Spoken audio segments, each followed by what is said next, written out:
नमस्कार। कैसे हैं आप सभी लोग। आशा करता हूं आप सभी लोग अच्छे होंगे और एकदम से स्वस्थ होंगे। और बिहार पुलिस 19,838 पदों का अगर आप लोगों ने फॉर्म भरा है तो आपके मन में एक प्रश्न ये जरूर उठने लगा हो कि इस बार हम कितना सेफ स्कोर टारगेट लेकर के चले कि इस बार हमारा हर हाल में सिलेक्शन हो जाए, क्योंकि काफी सारे बच्चे ऐसे हैं जिन लोगों ने 21,391 को फाइनल लिस्ट से आउट हो गए, तो उन लोगों का दुख तो बहुत ही ज्यादा है।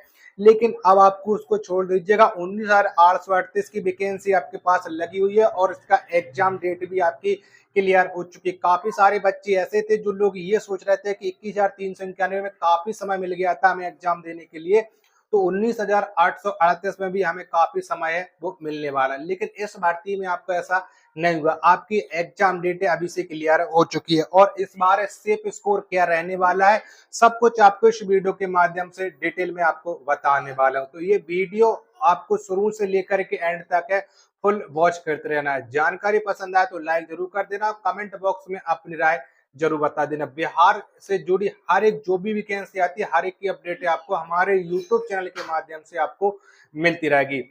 और 21,391 में सिलेक्शन दिलाने के लिए मैंने एक बेहतरीन पीडीएफ तैयार की थी जिससे काफी सारे प्रश्न हैं वो आपके डिट्टो मिले। और इस बार 19,838 में सिलेक्शन दिलाने के लिए एक और बेहतरीन पीडीएफ तैयार की गई जिसमें 9,500 से अधिक प्रश्न है, जिसमें आपके जीके जीएस के साथ साइंस के इंपॉर्टेंट प्रश्न जो आपको मिलने वाले इस पीडीएफ में। तो मात्र ये 39 की पीडीएफ है और दिए गए व्हाट्सएप नंबर पर आपको मैसेज करना है। वहां पर सिर्फ और सिर्फ आपको ये लिख करके भेजना है कि मुझे 19,838 के लिए पीडीएफ परचेज करनी है। तो मात्र 39 रुपए की पीडीएफ है।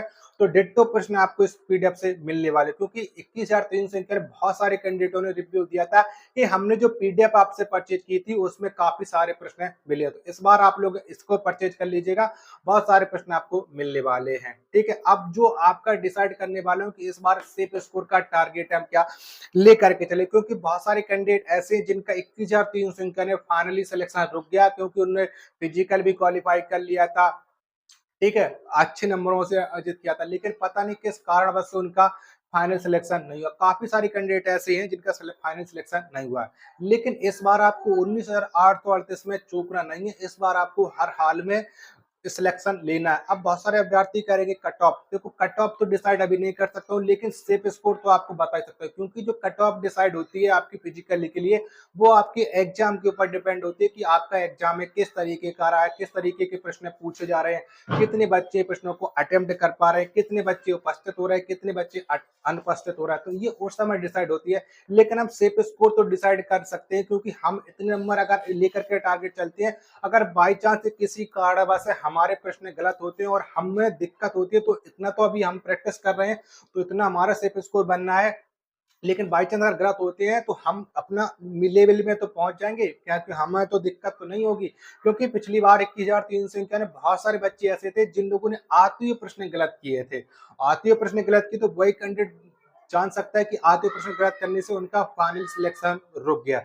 अगर वो लोगों ने उन प्रश्नों को गलत नहीं किया होता तो उनका इस बार 21,391 उनका भी सिलेक्शन हो चुका होता और उन्हें किसी न किसी जिले में पोस्टिंग मिल चुकी होती है, बस उनका मेडिकल रहना बाकी हो गया था। तो सब कुछ आप लोगों को मैं आप सेफ स्कोर के बारे में बताने वाला हूँ, तो थोड़ा वीडियो को ध्यानपूर्वक देख लेना। अभी ये कट ऑफ नहीं है, फिर मैं बताने लूँ कि बहुत सारे अभी कहेंगे कि इतना कैसे बता सकते हो। ये सेफ स्कोर है, हम इतना सेफ स्कोर का टारगेट लेकर के चले, क्योंकि टारगेट इस बार कंपटीशन अच्छा खासा होने वाला है। जो विद्यार्थी सोच रहे हैं कि कंपटीशन ज्यादा है, तो भाई इस बार वैकेंसी में कंपटीशन ज्यादा है, क्योंकि जिन लोगों का सिलेक्शन है 21,391 में नहीं हुआ है ना, वो लोग इस बार बिल्कुल जी जान लगा देंगे, क्योंकि इस बार उन्हें हर हाल में सिलेक्शन लेना है। क्योंकि फिजिकल तो उनका पहले ही से बना है और फिजिकल में उन्होंने निकाल करके आए थे, लेकिन नंबर कम होने की वजह से फिजिकल में फिर उनका रुक गया है। ठीक है, काफी सारे कैंडिडेट ऐसे होते हैं जिनका फिजिकल तो घर पर अच्छा था लेकिन वहां पर उनका फिजिकल में कम नंबर आया। आपको पता है कि इसमें जो फाइनल रिजल्ट लगता है वो फिजिकल के बेस पर आपका लगता है। ठीक है, इस बार सेफ स्कोर, क्योंकि जो हम अभी सेफ स्कोर डिसाइड करेंगे जब इसमें हमारा अच्छा स्कोर होगा तभी हम फिजिकल के लिए शॉर्ट लिस्ट होंगे। जब हम फिजिकल में अच्छा नंबर लाएंगे तब हम फाइनल में शॉर्ट लिस्ट हो पाएंगे। तो अब मैं थोड़ा बताने वाला हूँ कि जो यूआर कैटेगरी के जो अभी मेल कैंडिडेट के बता रहा हूँ, यूआर कैटेगरी के जो मेल कैंडिडेट है कम से कम आपको 65 प्लस का तो टारगेट है हर हाल में लेकर के चलना। इससे अगर आपके ज्यादा आ रहे हैं तो बहुत अच्छी बात है, लेकिन कोशिश तो आप इन लोगों इतनी करो इससे कम ही जाने वाली है, इतना भी आपको मैं अभी समझा दे रहा हूँ। वहीं पर हम ईडब्ल्यूएस की बात करते हैं। जो ईडब्ल्यूएस वाले कैंडिडेट है, आपको मेल कैंडिडेट को 60 प्लस का टारगेट लेकर के चलना है। बीसी की बात करते हैं, जो बीसी से मेल कैंडिडेट बिलोंग करते हैं तो आपको 62 प्लस नंबर का टारगेट लेकर के चलना है। ईबीसी की बात करते हैं तो जो ईबीसी से बिलोंग करते हैं कैंडिडेट, उनको 60 नंबर का टारगेट है वो लेकर के चलना है। एससी के से जितने भी कैंडिडेट बिलोंग करते हैं तो एससी वालों को कम से कम है 50 प्लस नंबर का तो टारगेट है लेकर के चलना ही चलना है। जो एसटी से बिलोंग करते हैं तो एसटी वाले कैंडिडेट को 55 प्लस का टारगेट है लेकर के चलना है। वहीं पर हम फीमेल की बात करते हैं, यूआर कैटेगरी की जो फीमेल है आपको 55 प्लस नंबर का टारगेट लेकर के चल रहा है। ईडब्ल्यूएस से बिलोंग करने वाली फीमेल को बताऊं कि आप लोग 50 का टारगेट लेकर के चलो। बीसी से बिलोंग करने वाली फीमेल 52 नंबर का आप लोग टारगेट लेकर के चलो। ये 52 नंबर आपके लिए इससे स्कोर होने वाले। ईबीसी की फीमेल के लिए बात करते हैं तो आपको कम से कम है 50 नंबर का तो आपको टारगेट लेकर के चलना ही चलना है। एससी की बात करते तो एससी में फीमेल को 45 प्लस और एसटी को 45 नंबर का टारगेट लेकर के चलना है। ये आपका सेफ स्कोर है। इतना अगर हम नंबर लेकर के अभी हमारा प्रैक्टिस सेट लगा रहे हो, चाहे हम ऑनलाइन लगा रहे होंगे चाहे हम ऑफलाइन लगा रहे हो, तो ये हमारे लिए सेफ स्कोर रहने वाला है। क्योंकि जो फिजिकल की वाली कट ऑफ लगेगी वो बहुत कम जाती है, क्योंकि ये आपका पेपर है वो आपका 100 नंबर होता है और 2 घंटे में आपको ये पेपर है वो अटेम्प्ट करना होता है। ठीक है, जिसमें हर जिले में आपकी ये परीक्षा आयोजित की जाती है। तो ये सब कैंडिडेट अच्छी तरीके से जानते हो और काफी सारे कैंडिडेट है ऑनलाइन ऑफलाइन है मुफ्त टेस्ट लगा रहा है। प्रैक्टिस करना बहुत ही ज्यादा जरूरी, क्योंकि जुलाई में आपका एग्जाम है होना है और जुलाई में आपकी एग्जाम डेट है वो आपकी पिछली बार भी जो आपका नोटिस वायरल हुआ था उसमें आपको जुलाई में बताया गया। तो मैं फिर से कह रहा था कि जुलाई में आपका एग्जाम होना तय जब से आपके फॉर्म भरे गए थे। ठीक है, और अभी फिर से फाइनली आपका नोटिस जारी होकर के आ चुका है जिसमें कंफर्म हो चुका है कि आपका एग्जाम है वो कब कब किस किस डेट में होने वाला है। तो आपको अब बहुत सारे कैंडिडेट सोच रहे हैं कि 27 जुलाई जो लास्ट डेट है उसमें हमारा एग्जाम हो जाए तो हमें काफी समय मिल जाएगा। तो वो आने वाली समय की बात है, लेकिन आपकी जो पहली डेट है